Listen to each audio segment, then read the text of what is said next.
going on, everybody, and welcome to the NYY News TV live post-game show. Unfortunately, this is not the fun post-game show to do because today's game was not fun. It just was not a fun game for the Yankees. For us watching it, I'm not going to say unfortunately because he had a lot of fun in the chat, but we did Game Season Live today, and it just wasn't the best New York Yankee game. It's honestly one of those New York Yankee games that bring back nightmares that this lineup just hasn't changed to where this lineup needs to be changed to. So we're going to start on the pitching side, and we'll go from there. But the pitching side, again, for the Yankees, not the issue. Jameson Taillon looked terrific. He left a bad pitch up, and look, good hitters capitalize on bad pitching. And at the end of the day, George Springer's a good hitter. He capitalized on a good pitch and hit it a very long way, and he gave his team a 2-0 lead. That's all that was scored off Jameson Taillon, who goes the longest out of any Yankee starter, 5 innings. Shockingly, that is the longest. 5 innings for the first 4 games of the season. Jameson Taillon, again, 5 innings, 5 hits, 2 earned runs, the 1 being a homer. 1 really bad pitch is what you could say about Taillon. 6 strikeouts. I think he looked terrific. I really do. I think he looked terrific. Mike King came out there, also looked really good. And Ron Marinaccio also looked exceptional. Tomorrow, we know Nasty Nestor Cortez is on the mound, so we have to look forward to that. He got to kind of stop the bleeding here, but look, the pitching side hasn't been the problem. Again, it has come down to the offense of the New York Yankees. Over the last 2 games, they're 3 for 15 with runners in scoring position, going 0 for 4 today with what was the problem last year, not being able to hit with runners in scoring position, and we're kind of seeing it again immediately out the gate here. But that's what we're seeing early on with the Yankees is not being able to capitalize there. Going quickly through the lineup for the offense, DJ LeMahieu today 0 for 4 with 2 strikeouts. Anthony Rizzo 0 for 2 with a walk and a strikeout. Aaron Judge 0 for 3 with 2 strikeouts and a walk. Heard some boo birds today too. Did hear some boo birds from Judge. 0 for 4 for Stanton today. 2 for 3 for Joey Gallo. I think his first at-bat was the best at-bat of the game, driving the ball to left center field right up the middle, basically. Very good approach for Gallo there. Gleyber Torres, 1 for 4. Aaron Hicks, 1 for 3 with a walk. Higashioka, 0 for 4 today. And Marwin Gonzalez gets 2 at-bats, walks in one of them, but goes 0 for 1 in the other. Donaldson came in to pinch hit, and he grounded out into a double play. But Gleyber Torres also went back over to shortstop today. Fuck knows what this team is thinking, but Gleyber Torres back at shortstop. Even if it's for a little while, who the hell knows? I don't know if the Yankees even know too much of what the fuck they're doing anymore. But the Yankees drop it 3-0.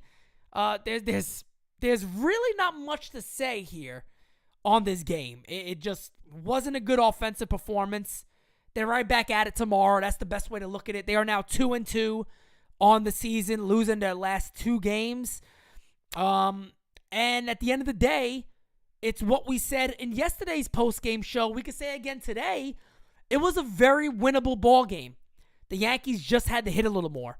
More so yesterday than today, because yesterday they had all the opportunities. They hit 3 for 11 again with runners in scoring position. Today, the New York Yankees were 0 for 4 with runners in scoring position. Again, I mean, it's just one of those days right now. It's only been 4 games, but we hope that what we are seeing offensively is not going to be the rest of the year. One of the things that I have been talking about for a while, and y'all wanted Gleyber to play shortstop last night in primetime? Who said that? I hope you're not talking about me or my network. We've never said that. We said Gleyber should never touch shortstop because it's really a mental thing. He should never, ever, ever touch shortstop. Keep that kid away from short as much as you can. Don't put him anywhere near short. So, yeah, that's definitely not something that we have ever said here on this network of having Gleyber play shortstop.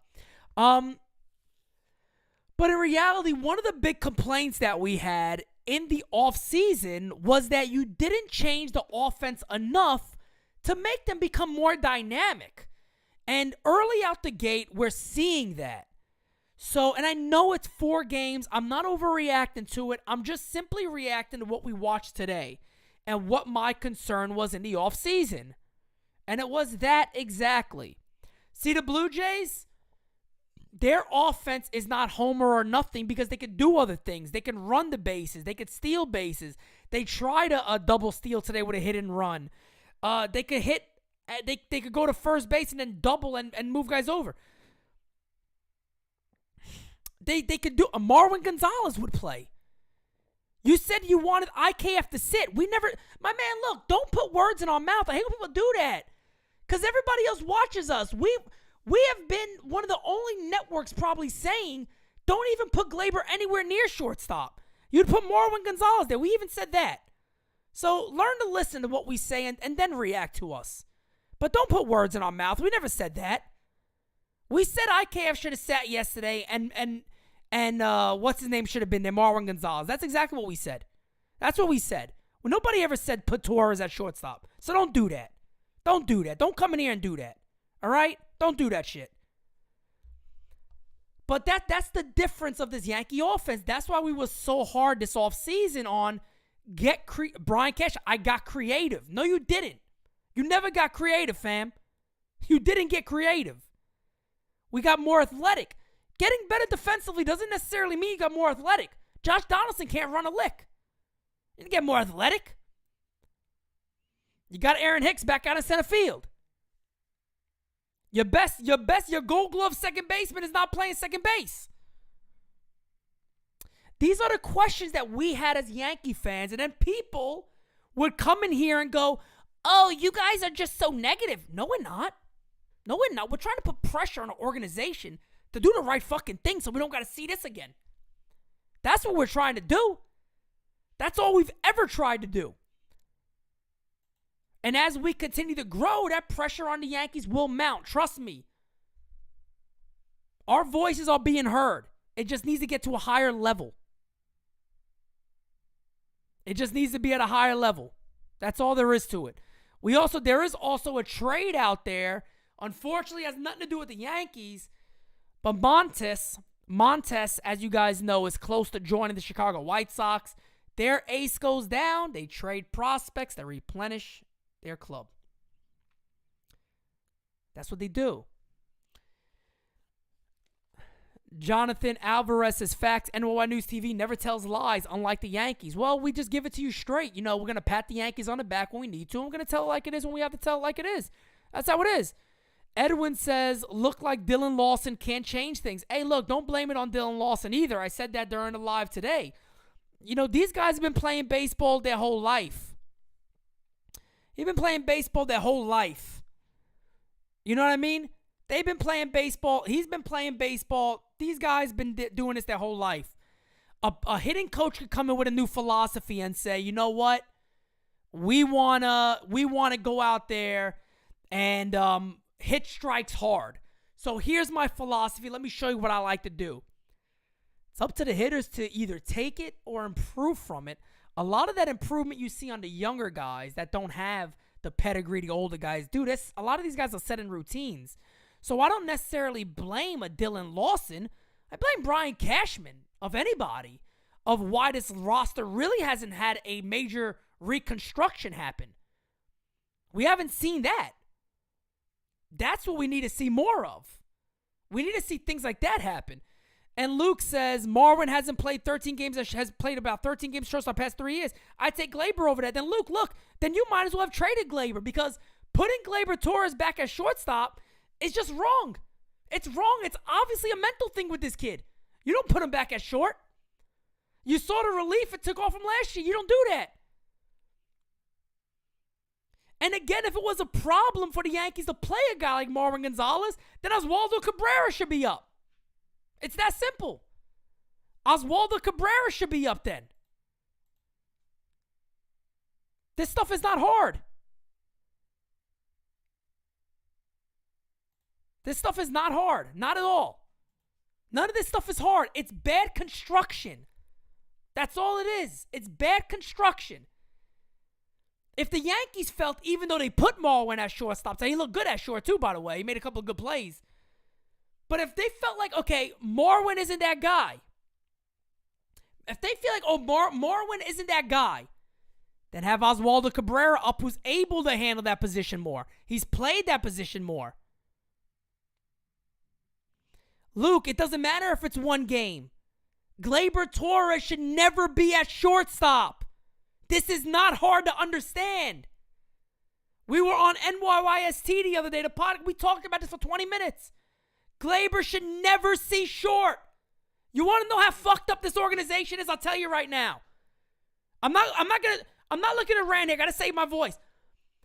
They're so fucked up that Brian Cashman flat out said he should never play short. You know what he did? Put him at shortstop. Brian Cashman flat out. Aaron Boone, we think shortstop got in his head a little bit. We feel he's better off at second base. We'll move him in September. What are the Yankees doing again? Spring training comes. Put him at short. What are the Yankees doing again? Hey, we can't take IK off the bench. Put him at shortstop. But then I'm supposed to kiss this team's ass when they're fucking with my own mind? Acting like, oh, the fans are just going to feed into it because we got a media that just does whatever they want. Listen to their own words. They've said it themselves. I don't got to say it. They've said it. Cashman said he's not a shortstop. Aaron Boone said they removed him because they feel it's getting into his head and he's better at second. They put him right back at short. That's how fucked up this organization is becoming. Think about that for a second. LA Yankee King says the offense is looking copy and paste of last year, and now Montes is the White Sox. So who's available at the deadline? You know, at the end of the day, man. And Luke, I'm not coming at you, bro. I'm not coming at you, Luke, at all. I appreciate what you just said. Okay, no doubt the construction is bad. That's all I'm saying. If everybody else has said this guy's not a shortstop, what's he doing at short? What's he doing there at any time?